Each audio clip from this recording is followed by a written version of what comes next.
De Kandy, rendons maintenant à Niki, où après le décès de l'empereur Sabinaïna III à la cour impériale, c'est une période de deuil qui s'observe depuis le 20 octobre et qui va durer 3 lunes. Une cérémonie spécifique viendra marquer la fin de la période de deuil, comme nous l'explique Souleymane Bassidé, journaliste culturel et spécialiste des questions de l'ère culturelle, bâtonnon et beau. Après le décès de l'empereur, il y a le deuil qui est observé pendant 3 lunes. On peut parler de 3 mois, mais ce n'est pas le calendrier grégorien. Là, il s'agit du croissant lunaire. Donc, on observe le deuil pendant 3 lunes. Et pendant ce deuil, il y a des rituels qui se font. Ces rituels sont marqués par d'abord la sortie et l'exposition des grands tambours sacrés qui y resteront durant tous les 3 mois dans la cour. Les tambours ne seront plus retournés dans leur lieu de conservation, mais sont exposés. Et chaque soir, il y a un rituel. Pour ceux qui ont fait un tour ou qui feront un tour au niveau de la cour impériale, ils verront qu'il y a un dispositif rituel qui est mis en place. Ce dispositif-là est fait de paille et de la lampe traditionnelle à côté qu'on appelle barofitiraku chez nous. Et ça marque aussi le deuil, ça se passe au niveau des rois, au niveau des chefs, et il y a ce dispositif qui est là. Maintenant, il y a un groupe artistique bien déterminé, un clan donné qu'on appelle Kéré. Ce clan-là vient de la commune de Kalalé, de la région de Kalalé.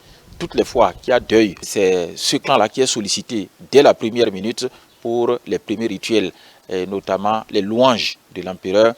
C'est un groupe artistique mixte, c'est-à-dire composé d'hommes et de femmes. Ce groupe est là et anime jusqu'à la fin des 3 lunes.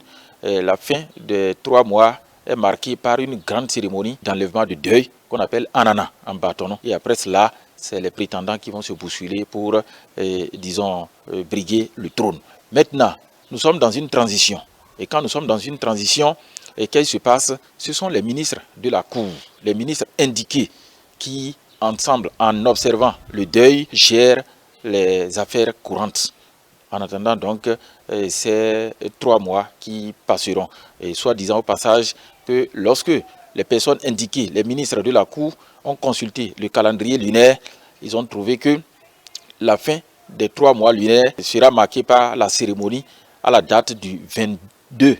Donc les 22-23 décembre prochains à Niki, c'est la cérémonie d'enlèvement du deuil. Donc les 22 et 23.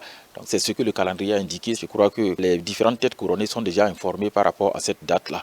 Celui qui assure la régence, c'est Sinadunwiru et Sinagorigi, les deux en premier. D'autres sont bien sûr là, mais les deux en premier. Mais là maintenant, le constat sur le terrain à Niki, c'est Sinadunwiru qui assure la régence. Mais toute décision importante doit pouvoir provenir d'une concertation.